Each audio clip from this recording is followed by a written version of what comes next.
The way in which I acknowledge the truth of the criticism that I have enjoyed white privilege. Absolutely. Undeniable.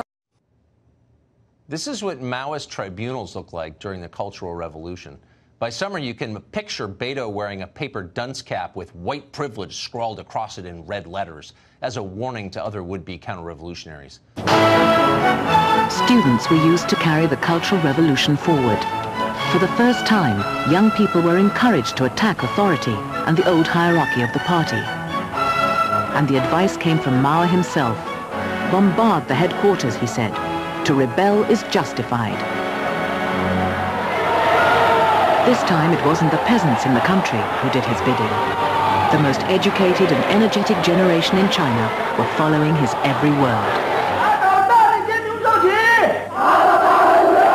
The rising fervor was directed at Mao's rivals, including President Liu Shaoqi and Deng Xiaoping.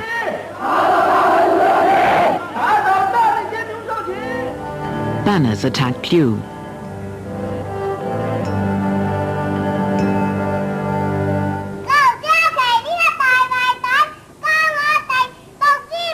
Even small children were taught to denounce Liu.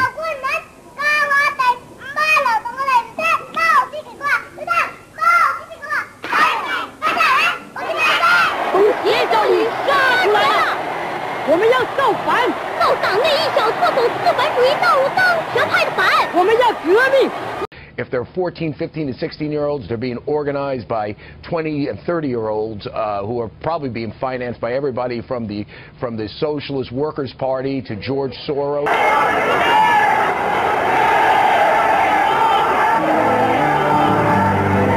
Almost anyone who was in power of any kind was denounced as a capitalist roader.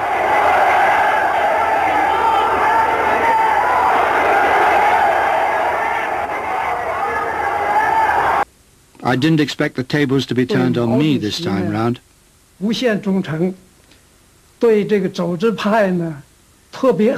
Some of the biggest high school students who were very loyal to Chairman Mao pressed my head down, twisted both my hands behind my back, and made me bend over throughout the denunciation meeting. In schools, pupils attacked their teachers. Our headmaster had been really good to us, but even he couldn't escape. We didn't hate him personally, but he represented bourgeois values, so we had to attack him. We dragged our headmaster onto the school stage, then students put a dunce's cap on his head and a big placard around his neck. The more extreme we were, the more loyal we felt to Chairman Mao.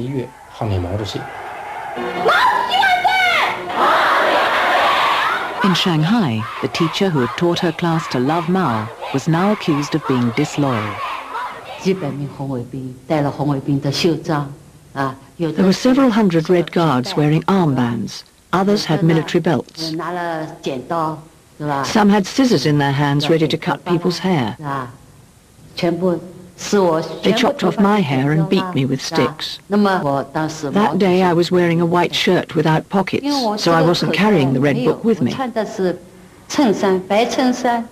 They said, if you're not carrying the red book, that means you aren't loyal to Chairman Mao. But then they thought the punishment wasn't severe enough. So they got a big blackboard and pressed it down on me. They wanted to knock me down and keep me down forever.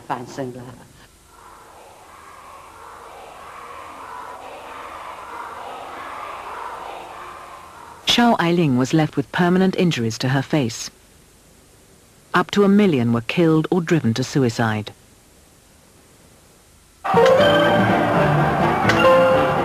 The country was now in the grip of a revolutionary mania that became more and more violent and destructive. The Red Guards attacked the four olds: old habits, old ideas, old customs, old culture. Books were burnt and museums pillaged. This week, we've noted that recent attacks on Confederate statues aren't entirely about statues or even about the Confederacy. Instead, they're an effort to abolish the past and to declare it morally worthless and unworthy of respect. The left, we predicted, wouldn't stop with Robert E. Lee or Stonewall Jackson, but would move on to George Washington, Thomas Jefferson, Teddy Roosevelt, and more. Twitter called us ridiculous. Well, it took less than 48 hours for reality to catch up to worst-case scenario. In case you weren't watching CNN today, here's what you missed. Keep in mind that Angela Rye, the woman speaking, is not just a CNN contributor. She was the executive director of the Congressional Black Caucus. She's hardly a fringe figure in the Democratic Party. Watch. George Washington was a slave owner, and we need to call slave owners out for what they are, whether we think they were protecting American freedom or not. And so to me, I don't care if it's a George Washington statue or a Thomas Jefferson statue, they all need to come down. Oh, but don't think it'll end with the Jefferson Memorial or the Washington Monument. Revolutions aren't like that. Once they gather steam, they tend to go further than anyone expected. Soon, rival factions of Red Guards fought one another. We used clubs and guns. Many were beaten until they bled, others died. But we all felt we were the true defenders of Chairman Mao's revolution. To die for the great leader was an honor. A few years ago, ideas that we talked about were thought to be fringe ideas, radical ideas, extremist ideas. Those ideas are now mainstream. I just don't even know why there aren't uprisings all over the country. And if you see anybody from that cabinet in a restaurant, in a department store, at a gasoline station, you get out and you create a crowd. And you push back on them. And you tell them they're not welcome anymore, anywhere. Do something about your dad's immigration practices, you feckless. What's Uncle Tom but for white women who disappoint other white women? One way you get rid of Trump is a crashing economy, so please bring on the recession. When was the last time an actor assassinated a president? I have thought an awful lot about blowing up the White House. An individual came up to us and asked us whether they were Republicans or Democrats on the field. Jeff told them it was Republicans. A top U.S. Republican and some of his aides have been shot during baseball practice. The suspect identified as James Hodgkinson. James Hodgkinson from Belleville, Illinois, had some strong political views. I've just been informed that the alleged shooter at the Republican baseball practice this morning is someone who apparently volunteered on my presidential campaign. One Facebook group Hodgkinson belonged to was actually called Terminate the Republican Party. Where is this guy?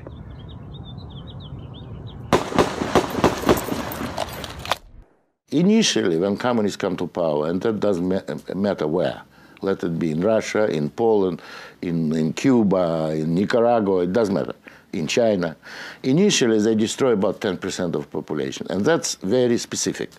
This is used not just to kill enemies, they're not enemies, it's to restructure the fabric of society. It's a social engineering.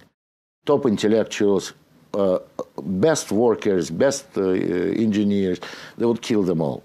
And then they will try to restructure the new society.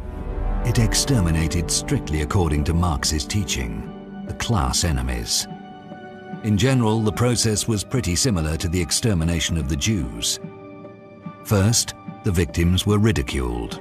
And if you see anybody from that cabinet in a restaurant, in a department store, at a gasoline station, you get out and you create a crowd. And publicly humiliated. And you tell them they're not welcome. And then they were killed. Millions of them.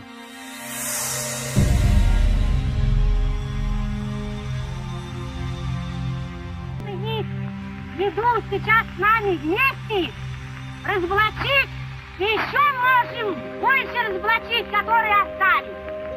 Никто не стесняйтесь, не бойтесь.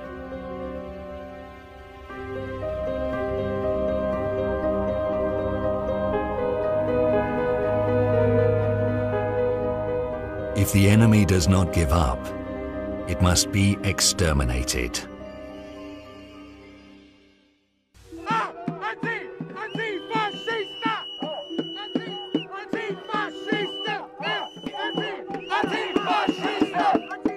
Look at this, this is crazy. Look at the anger, the hate. You're a fucking anti-American. Oh, I'm an anti-American? Yeah. You stupid bastard. I'm a fucking patriot. Oh my, what's your problem, ma'am? Hi, have I seen you before somewhere? Mindless zombies. Fuck off, fuck off. Fuck you white people, fuck you. You think you're better than us? We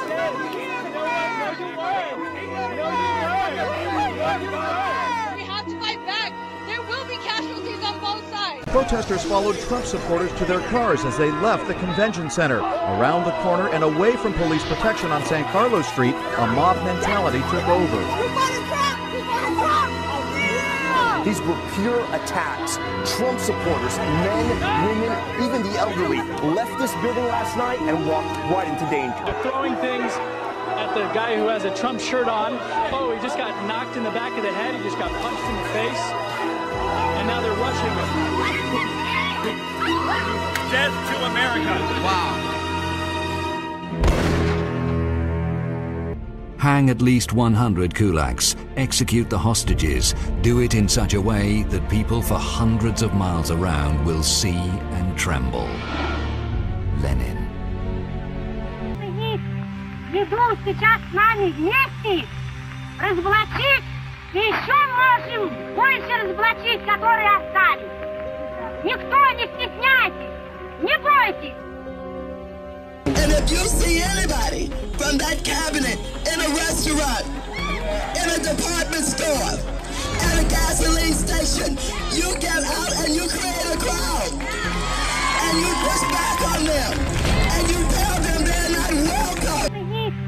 Ведут сейчас с нами вместе разоблачить и еще можем больше разоблачить, которые остались. Никто не стесняйтесь, не бойтесь.